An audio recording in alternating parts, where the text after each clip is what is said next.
Welcome to ECO202, Study Session 6, Government, Aggregate Demand and Fiscal Policy. Introduction. Government exerts a lot of influence on the circular flow of income. Through its control over taxes and spending decisions, the government also influences the behaviors of our economic agents, such as the households and the firms. Fiscal policy is the use of taxes and government spending decisions to influence the level of aggregate demand. Therefore, in this study session, we shall explore the roles of government in the economy and how the government uses our fiscal power to influence the level of economic activity. Learning outcomes. When you have studied this session, you should be able to 1. Define and use correctly the following terms in bold: aggregate demand and fiscal policy. 2. Explain how the government uses its fiscal policy to influence aggregate demand. And 3. State the difference between balanced and unbalanced budget, the government and aggregate demand. Aggregate demand, AD, can be defined as consumption plus investment plus government demand for goods and services. That is, AD equals C plus I plus G. Since government demand is one of the components of aggregate demand, the government can use its tax policy and expenditure programs to influence the level of aggregate demand in the economy. We shall now look at the effect of these tools of government on the level of aggregate demand. Effect of taxes on national income. The government can increase aggregate demand in order to close a deflationary gap by reducing the tax rate. This will have an indirect effect on the economy by increasing the level of aggregate disposable income. And since consumption demand is a function of disposable income, this will boost domestic demand and thus lead to increase in aggregate demand. A change in tax rate will not shift aggregate demand function, but will only alter the slope of the function. Since tax revenue will vary with national income, reduction in tax rate will increase aggregate demand from AD1 to AD2 by changing the scope of the function. Thus, the deflationary gap can be closed. Effect of government expenditure on national income. An alternative way by which government can increase aggregate level of economy is through its expenditure policy. If increased government expenditure is met by tax revenue, then the effect on aggregate demand will be minimal. This is because the increase in government expenditure would have been matched by an equivalent decrease in private expenditure.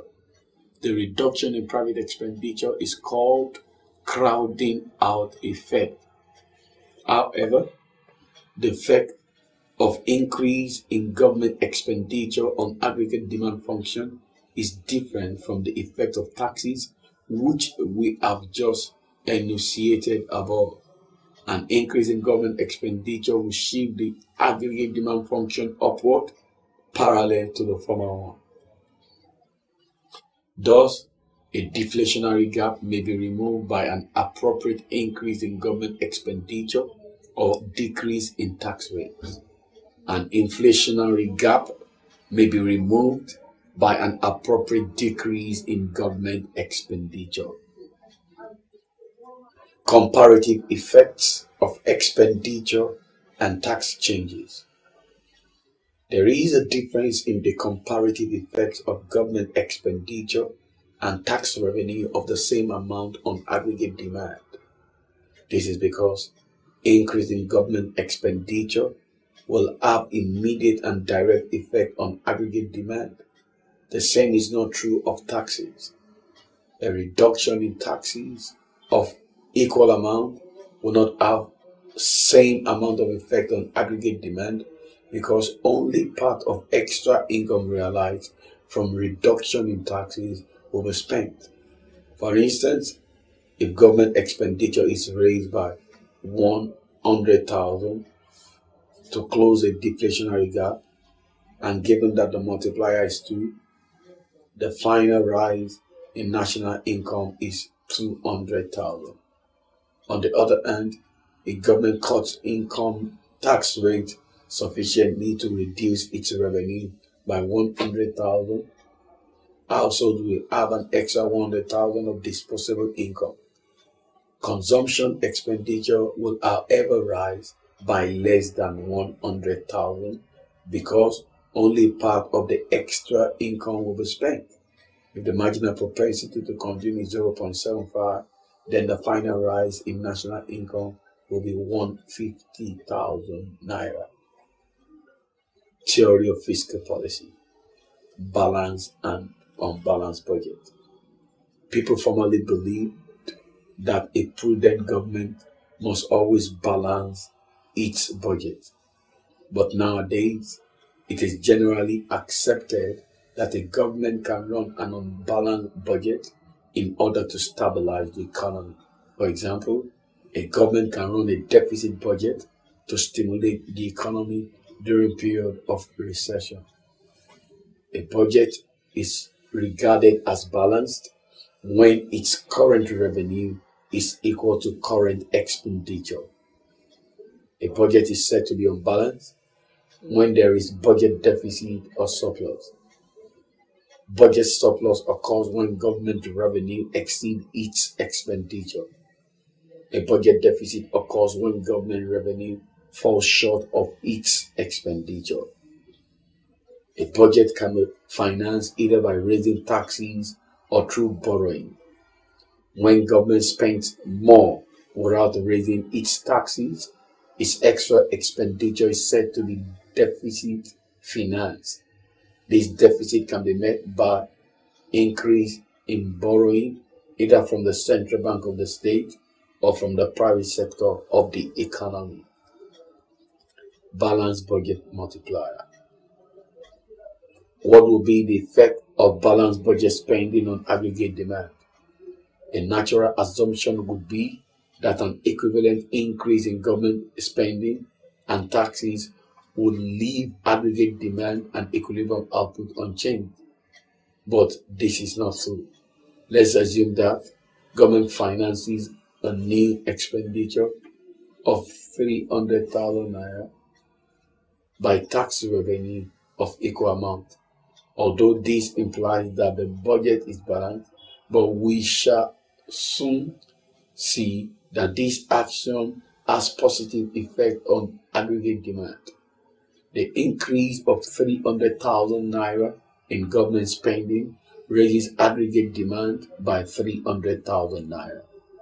But since the marginal propensity to consume out of disposable income is less than 1, say 0.7, this reduction in income by 300,000 reduces the consumption demand by only 210,000, which is arrived at by multiplying 0.7 by 300,000. Thus, the initial effect of tax and spending package is to increase aggregate demand by 300,000 because of government spending, but reduce it by 210,000 because the higher taxes reduce the consumption demand. Thus, a balanced aggregate demand has increased aggregate demand by 90,000. That is 300,000 naira minus 210,000. This example illustrates the principle of balanced budget multiplier, which states that an increase in government spending accompanied by an equal increase in tax results in an increase in output. Tools of fiscal policy. These tools can be classified into automatic and discretionary measures. Automatic tools of fiscal policy. Built-in stabilizer. Automatic stabilizers are mechanisms in the economy that reduces the response of the national income to shock. They are automatic since they are already built into the functioning of the economy, and thus they do not require deliberate intervention to make them work. Thus, they tend to cause injections as income falls or withdrawals as national income rises and vice versa, without the government making policy decisions to bring about these changes. For example of automobile stabilizer include taxes, national insurance, or progressive taxes. This use increases when national income rises and decreases when it falls, thereby respectively bringing about expansionary and inflationary forces on the economy. Active or discretionary fiscal policy. Although the automatic stabilizer are always at work, government can embark on active or discretionary fiscal policies which alter spending level or taxes in order to stabilize the level of aggregate demand. While built-in stabilizers are often designed for short-term minor fluctuations, discretionary, although the automatic stabilizer are always at work, government can embark on an active or discretionary monetary policies which alter spending levels or tax rates in order to stabilize the level of aggregate demand. While built-in stabilizers are often designed for short-term minor fluctuations, discretionary fixed policies are used to cater for persistent fluctuation or gap in the economy. Counter-cyclical fiscal policy, automobile and discretionary changes. It may be inferred from the relationship between A. Public expenditure and GNP, and B. Taxation and GNP, that a counter-cyclical fiscal policy would require increase in public expenditure and reduction in taxation to fight depression, and reduction in public expenditure and increase in taxation to control inflation. In other words, it may be inferred from the relationship between A. Public expenditure and GNP, B. Taxation and GNP, that a counter-cyclical fiscal policy will require increase in public expenditure and reduction in taxation to fight depression, and reduction in public expenditure and increase in taxation to controlling inflation. In other words, fighting depression will require deficit budgeting, and control inflation requires surplus budgeting. Some of the budget changes are automatic and some are discretionary. The automatic budget adjustment takes place only when fiscal policy has built-in flexibility. The automatic budgetary changes should follow the change in GNP.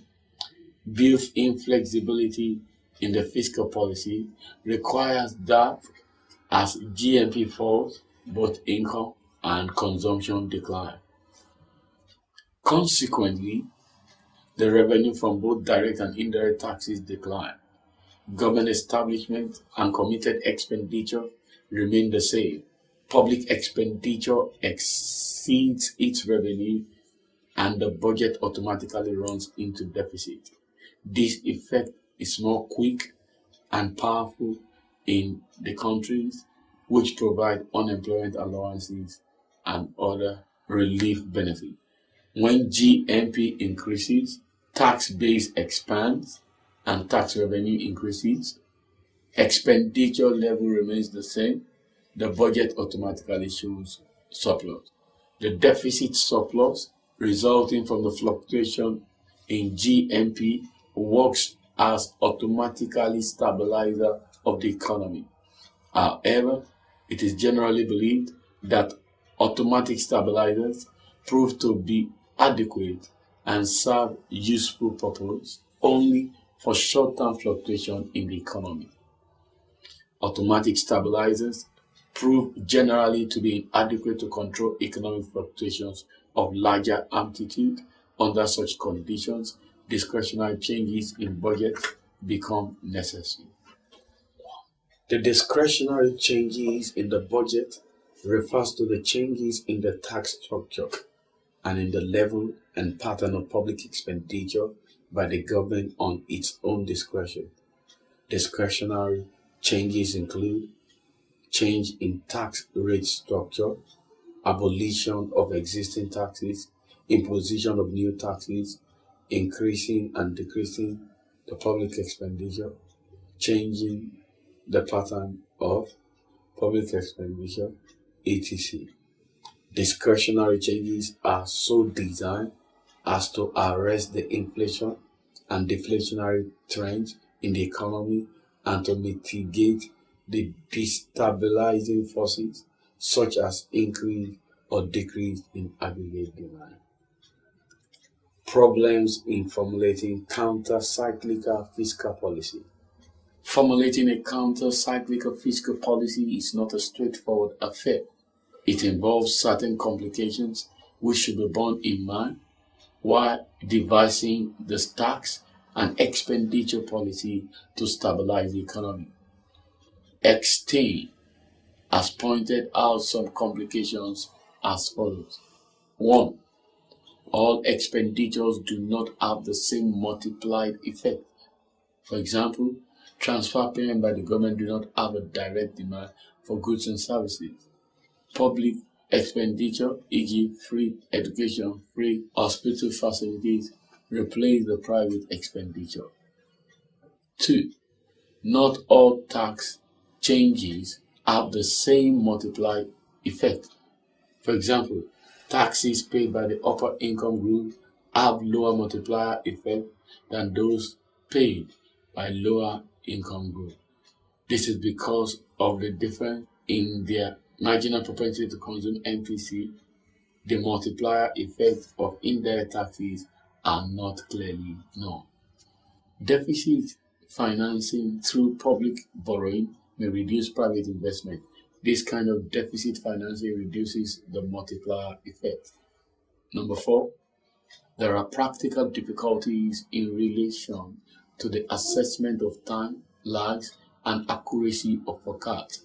Therefore, there is uncertainty in relation to effectiveness of fiscal policy. Summary.